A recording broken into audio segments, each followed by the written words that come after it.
नमस्कार दोस्तों, 13 अक्टूबर 2022 को बिहार के पटना में डेंगू के 437 मरीज मिले।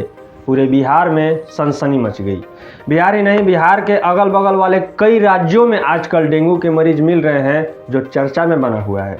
तो आज जानेंगे कि डेंगू है क्या, इसके लक्षण क्या हैं और इससे बचाव क्या है। नमस्कार दोस्तों, आप देख रहे हैं द तड़का और मैं हूं आपका गौरव सिंह।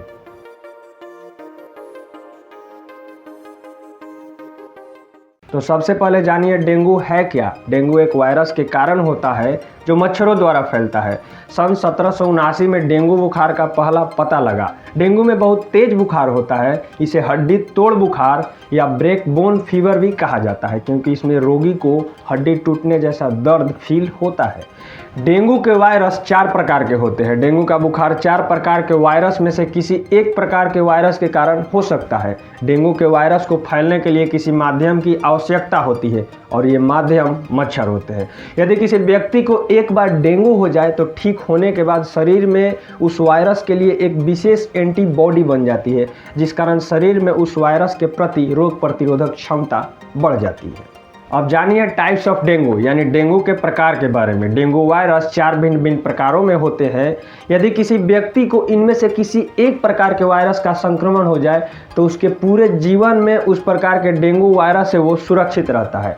इसके अलावा बाकी के 3 प्रकारों से वह कुछ समय के लिए सुरक्षित रह सकता है। यदि इन तीनों तरह के वायरस में से किसी एक प्रकार के वायरस से व्यक्ति को संक्रमण हो जाए तो स्थिति गंभीर हो सकती है। WHO ने डेंगू को 2 प्रमुख श्रेणियों में बांटा है। पहला नॉर्मल डेंगू और दूसरा गंभीर डेंगू। नॉर्मल डेंगू के ये लक्षण होते हैं, जब आपको नॉर्मल डेंगू होता है तो सिर में बहुत तेज दर्द होगा, आंखों की पिछली तरफ दर्द होगा, लेकिन अगर आप आंखों को टच करते हैं या फिर दबाते हैं तो ये दर्द और ज़्यादा बढ़ सकता है। मांसपेशियों में भी दर्द होगा, जोड़ों में आपके जॉइंट्स में बहुत ज़्यादा पेन होगा, आपका सिर दिन भर घूमता रहेगा, आपको उल्टी आ सकते हैं और शरीर पर छोटे छोटे रेड रैशेज भी आ सकते हैं। अगर इतना हो रहा है तो समझिए कि अभी आपका डेंगू फर्स्ट स्टेज है और जल्दी से डॉक्टरों के पास आप जाएं और डॉक्टर को दिखाएं। इसके अलावा अगर आपको गंभीर डेंगू हो गया है तो उस पर ज़्यादा ध्यान देने की ज़रूरत है। उसके लक्षण ये हैं, आपको पेट में दर्द हो सकता है, लगातार आपको उल्टियाँ होगा, उल्टियों में ब्लड तक भी आ सकता है, तेज तेज आपको सांस लेना पड़ सकता है, मसूड़ों और नाक से खून आता है जब आपको गंभीर डेंगू हुआ रहता है, आपको दिन भर थकान महसूस हुआ रहेगा, मन करेगा कि सोए रहें, बेचैनी होती रहेगी, इसमें भी आपको उल्टी होता है और उल्टी में खून भी आ सकता है। चूँकि डेंगू बच्चों में ज़्यादा हो रहा है, इसलिए अगर आप देख रहे हैं कि हमारे बच्चे के स्किन्स पर छोटे छोटे रेसेज आ रहे हैं, लाल लाल रेसेज हो सकते हैं, ये ब्लैक रेसेज भी हो सकते हैं। अगर काले चकते, लाल चकते आपके चिल्ड्रंस के स्किन पर आ रहे हैं तो समझ जाएं कि उसको डेंगू होने वाला है या हो चुका है। उसके तुरंत डॉक्टर को दिखाएं। अगर आपका बच्चा ज़रूरत से ज़्यादा सो रहा है, यानी उसको थकान महसूस हो रहा है, वो पहले खेलने जाता था अब खेलने नहीं जा रहा है, तो ये भी डेंगू के सिम्टम्स हो सकते हैं। अतः अपने बच्चों पर ध्यान रखें और इन चीज़ों का खास करके ध्यान रखें। वैसे इसके अलावा डेंगू के लिए एक्सपर्ट्स ने 20 का फार्मूला तैयार किया है। डेंगू में एक्सपर्ट्स 20 के फार्मूलाज की बात करते हैं। अगर धड़कन यानी आपका पल्स रेट 20 बढ़ जाए, ऊपर का ब्लड प्रेशर 20 कम हो जाए, ऊपर और नीचे के ब्लड प्रेशर का फर्क 20 से कम हो जाए, प्लेटलेट्स भी 20,000 से कम रह जाएं, शरीर के 1 इंच एरिया में 20 से ज़्यादा दाने पड़ जाएं, इस तरह का कोई भी लक्षण नज़र आए तो मरीज को तुरंत अस्पताल में भर्ती कराएं और उसके डेंगू का चेकअप कराएं। अब जानिए डेंगू के रोकथाम के बारे में। उसको रोक कैसे सकते हैं, अगर किसी को डेंगू हो जाए तो उसका उपचार कैसे करेंगे।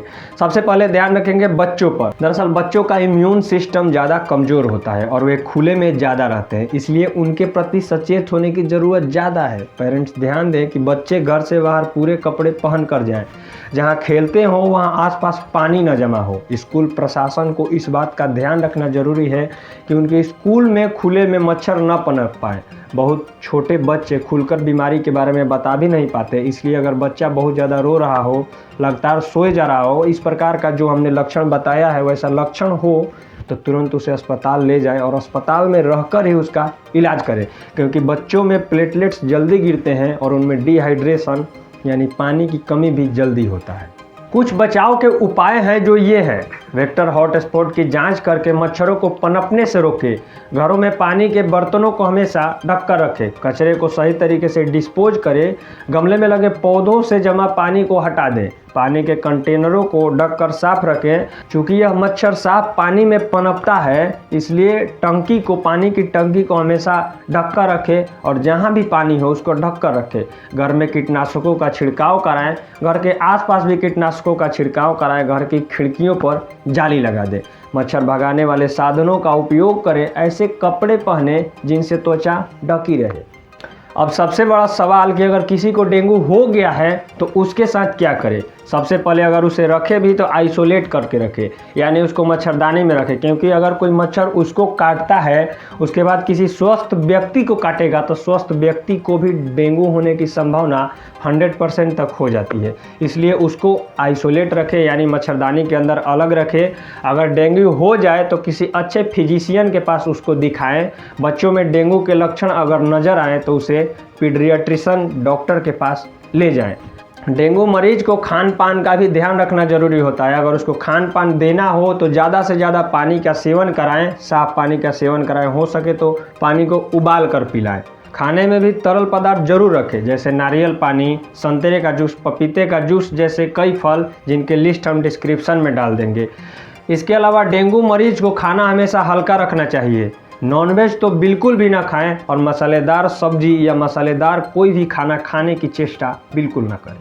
तो किस तरह से कुछ सावधानी को बरत कर आप खुद भी डेंगू से बच सकते हैं और अपने बच्चों को भी बचा सकते हैं। वीडियो इन्फॉर्मेटिव लगा हो तो वीडियो को लाइक करें, चैनल को जरूर सब्सक्राइब करें। ऐसे ही और वीडियोज़ को देखने के लिए मैं गौरव सिंह आपसे विदा लेता हूँ। नमस्कार।